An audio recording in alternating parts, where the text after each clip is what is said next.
vouliez empêcher l'Afrique de devenir une superpuissance, vous n'auriez pas besoin d'inventer une nouvelle stratégie. Le plan a déjà été écrit, testé et perfectionné au fil des siècles. Vous commenceriez par vous assurer que l'Afrique ne s'unisse jamais. Le moyen le plus simple de le faire est de maintenir les gens divisés selon des lignes ethniques, tribales et religieuses. S'ils commencent à travailler ensemble, rappelez-leur les griefs passés. Ravivez les vieilles blessures. Financez les mouvements séparatistes. Maintenez les différends frontaliers non résolus. Assurez-vous qu'à chaque fois qu'ils font un pas en avant, ils en font deux en arrière parce qu'ils sont trop occupés à se battre entre eux.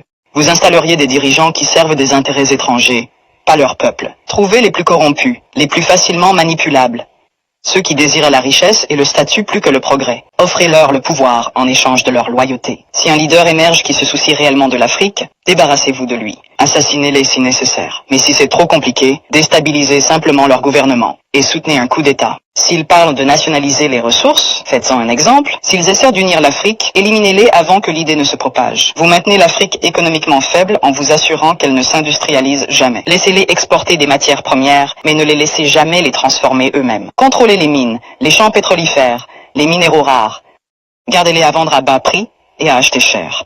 Si un pays essaie de se libérer et de construire ses propres industries, sabotez-le. Imposez des sanctions, déstabilisez sa monnaie, financez l'opposition locale, faites s'effondrer son économie. Si cela ne fonctionne pas, orchestrez une guerre civile. Les gens ne peuvent pas construire quand ils sont trop occupés à essayer de survivre. Vous vous assureriez que leur système éducatif produit des travailleurs, pas des innovateurs. Enseignez-leur une histoire qui glorifie leurs oppresseurs. Faites-leur croire que leurs cultures sont primitives, que leurs ancêtres étaient des sauvages, que leur avenir dépend de l'approbation étrangère. Entraînez-les à mémoriser, pas à penser de manière critique. Gardez leurs meilleurs et plus brillants à la recherche d'opportunités à l'étranger. Faites-leur rêver de quitter l'Afrique plutôt que de la réparer. Offrez des bourses qui emmènent leurs esprits les plus brillants vers l'Occident et ne les encouragez jamais à revenir. Laissez le continent continuer à former des médecins et des ingénieurs seulement pour qu'ils aillent enrichir d'autres nations. Vous contrôleriez leurs récits, possédez leurs médias, contrôlez leurs histoires, dictez leur image au monde. Faites-leur croire qu'ils sont corrompus, sans espoir, éternellement en crise. Inondez leurs écrans de pornographie de la pauvreté et de zones de guerre. Montrez-leur des publicités caritatives qui leur font croire qu'ils sont impuissants, sans l'aide étrangère. Minimisez leur réussite. Transformez leur victoire en incidents isolés. Si un pays africain développe une innovation révolutionnaire, attribuez le mérite à un investisseur étranger. Si un dirigeant africain met en œuvre une politique réussie,